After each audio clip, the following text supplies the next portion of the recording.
صلی اللہ علیہ وسلم زندگی گزارنے کا جو طریقہ لائے ہیں اس طریقے کے مطابق میں اپنی جوانی، اپنا بڑھاپا، اپنا مال، اپنی جان، اپنے جذبات، اپنی صلاحیتیں اس کے مطابق چلاؤں گا، اس کے مطابق لگاؤں گا۔ مسلمان نے گویا کلمہ پڑھ کر اس کا اقرار کیا ہے، اس لیے ہماری سب سے بڑی اور سب سے اہم ضرورت یہ ہدایت کی ضرورت ہے، یہ دین کی ضرورت ہے۔ اس لیے اللہ تعالیٰ نے اس کے مانگنے کو واجب قرار دیا۔ دنیا کی ہر چیز کو مانگنے کے لیے اللہ تعالیٰ نے اپنے بندوں کو حکم دیا، اور یہ قرآن پاک میں یہ فرمایا ادعونی استجب لکم، اے میرے بندو مجھ سے مانگو، تمہاری جو ضرورت ہو، یہاں تک کہ تمہارے جوتے کی رسی اور تسمہ بھی ٹوٹ جائے مجھ سے مانگو، تمہیں پانی کی ضرورت ہے مجھ سے مانگو، گھر میں نمک ختم ہو جائے مجھ سے مانگو۔ اللہ کے نبی صلی اللہ علیہ وسلم نے امت کو یہ سبق سکھایا ہے، مانگنے میں کسی دنیا کے انسانوں سے نہ مانگو، ماں باپ سے بھی مانگنے کی عادت نہ ڈالو۔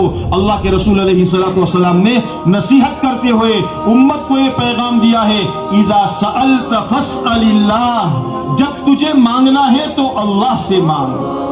ماں باپ بھی بار بار مانگنے سے ناراض ہو جاتے ہیں، سیٹھ صاحب بھی بار بار مانگنے سے ناراض ہو جاتے ہیں، لیکن ہمارا اللہ وہ اللہ ہے کہ یوں فرمایا حدیث پاک میں رسول اللہ صلی اللہ علیہ وسلم نے، من لم یسأل اللہ یغضب علیہ، جو اللہ سے نہیں مانگتا اللہ اس سے ناراض ہو جاتے ہیں۔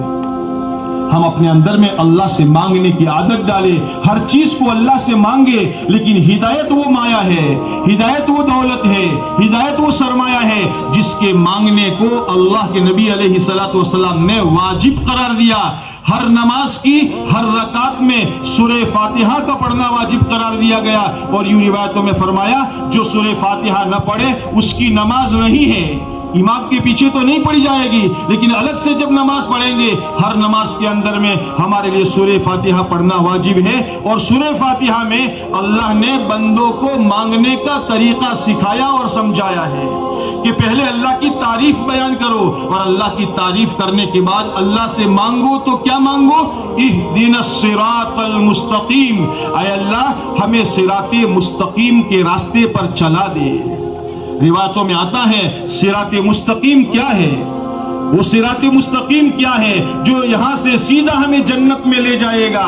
اللہ تعالیٰ نے قرآن پاک میں فرمایا ہے ان ھذا صراطی مستقیما فاتبعوہ ولا تتبعوا السبل فتفرق بكم عن سبیلہ۔ یہ صراط مستقیم سیدھی جنت میں جانے والی سڑک ہے، یہ سپر ہائی وے ہے، یہ ایکسپریس ہائی وے بنایا گیا ہے جو سیدھا جنت میں جاتا ہے۔ اس ہائی وے کے آس پاس میں چھوٹے چھوٹے نیڑیے، چھوٹے چھوٹے گلیاریے ہیں۔ اللہ تعالیٰ قرآن پاک میں فرماتے ہیں اس سیدھی سڑک پر پیچھے پیچھے چلے آؤ، ان گلیاریوں میں اور ان نیڑیوں میں مت چلے جانا، ورنہ تم سیدھے راستے سے بھٹک جاؤ گے۔ صحابہ کرام رضوان اللہ علیہ مجمعین نے اللہ کے نبی علیہ السلام سے پوچھا تھا، اے اللہ کے نبی علیہ السلام صراط مستقیم کیا ہے؟ تو اللہ کے نبی علیہ السلام نے اس کی تعریف یہ فرمائی تھی، ما انا علیہ و اصحابی، جس راستے پر میں چل رہا ہوں، جس راستے پر میں چل رہا ہوں اور جس راستے پر میرے صحابہ چل رہے ہیں، یہ سیدھا راستہ ہے۔ اس لیے ہدایت کا حاصل کرنا ہمارے لیے ضروری ہے۔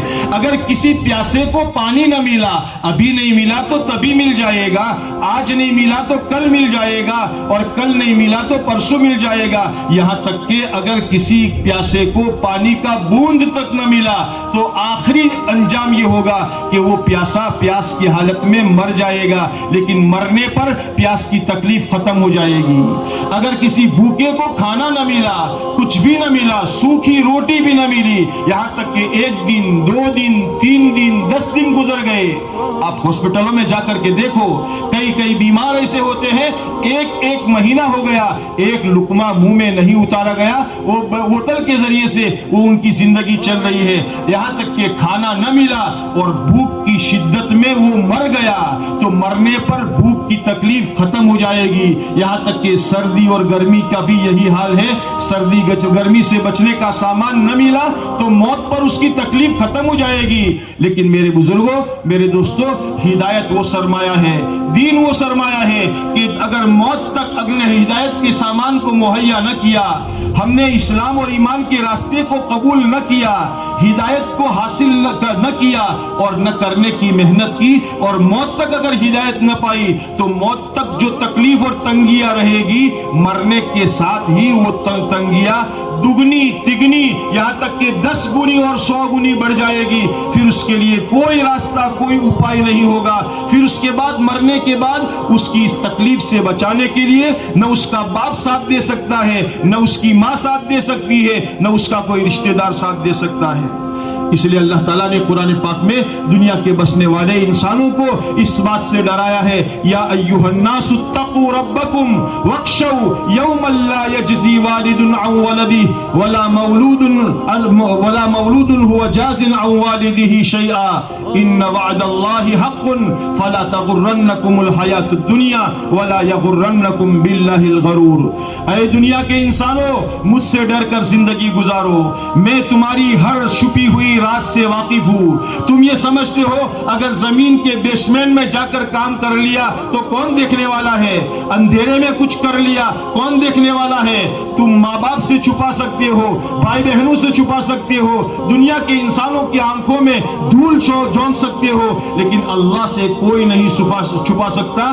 اللہ تعالیٰ تو وہ ہے یعلم ما فی تخفی الصدور، تمہارے سینوں کے اندر میں جو وسوسے، خیالات اور وچار وایا جو آ رہی ہے، اللہ تعالیٰ تو اس کو بھی جانتے ہیں۔ اس لیے اللہ فرماتے ہیں اے دنیا کے انسانوں، اللہ سے ڈر کر زندگی گزارو اور اس دن سے ڈرو۔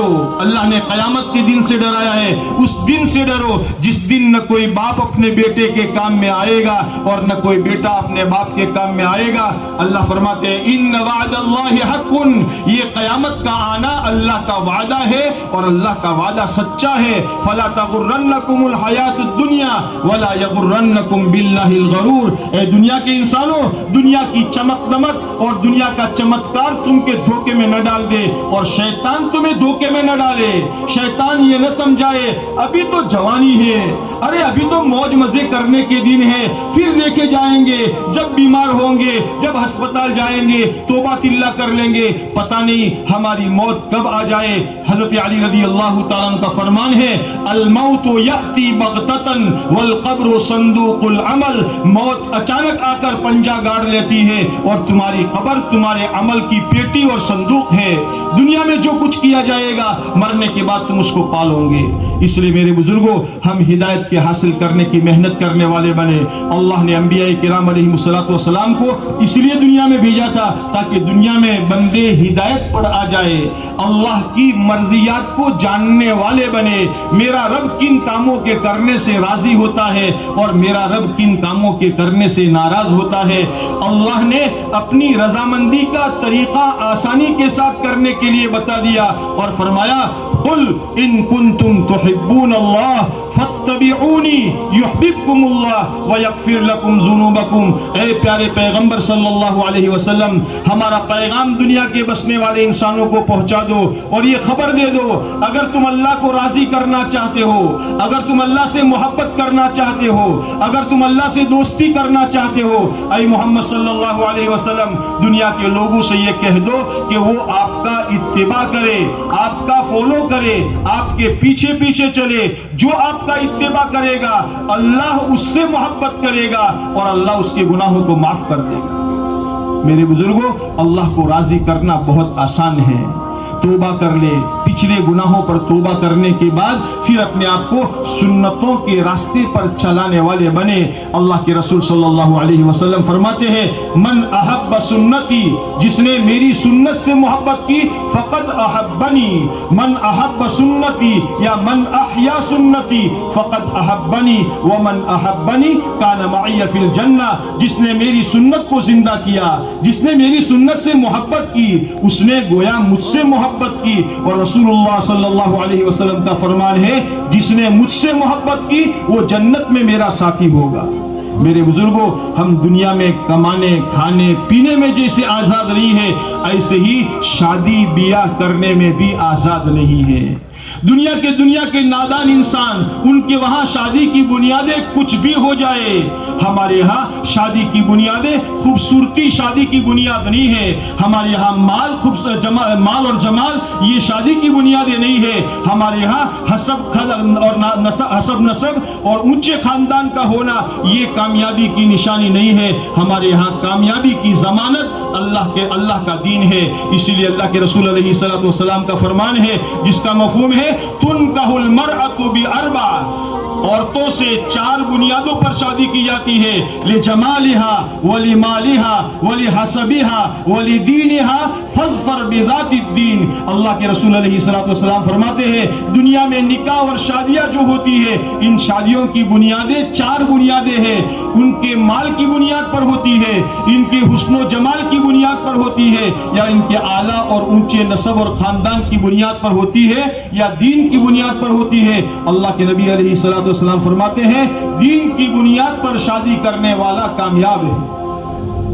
اللہ تعالیٰ ان شادیوں کے اندر میں برکتوں کو اتارتے ہیں، شادی کے ذریعے سے سکون ملتا ہے، شادی کے ذریعے سے کھانا بربادی نہیں، کھانا آبادی ہوتی ہے۔ قرآن پاک میں اللہ تعالیٰ نے اس نکاح کو اپنی آیتوں میں شمار کیا ہے، وَمِنْ آيَاتِهِ أَنْ خَلَقَ لَكُم مِّنْ أَنفُسِكُمْ أَزْوَاجًا لِتَسْكُنُوا إِلَيْهَا وَجَعَلَ بَيْنَكُم مَّوَدَّةً وَرَحْمَةً۔ اللہ تعالیٰ کی نشانیوں میں سے ایک نشانی یہ ہے کہ اللہ تعالیٰ نے تمہارے ہی اندر سے تمہارے جوڑے بنائے، تمہارے لیے تمہارے اندر سے جوڑے بنائے، اور پھر اللہ تبارک و تعالیٰ نے ان جوڑوں کے اندر میں ان نکاحوں کے اندر میں اللہ نے نکاح اس لیے تجویز کیا لِتَسْكُنُوا إِلَيْهَا تاکہ تم ایک دوسرے سے مل کر سکون حاصل کر سکو۔ یہ شادی ہماری کھانا آبادی کا ذریعہ بن جائے، یہ شادی ہماری دنیا کے اندر میں نیک صالح اولاد کے پیدا ہونے کا ذریعہ بن جائے، شادی ہماری خواہشات کے پورا کرنے کا ذریعہ نہ ہو، بلکہ شادی اس لیے ہے تاکہ شادی کے ذریعے سے میں اپنے نگاہوں کی حفاظت کرنے والا بنوں۔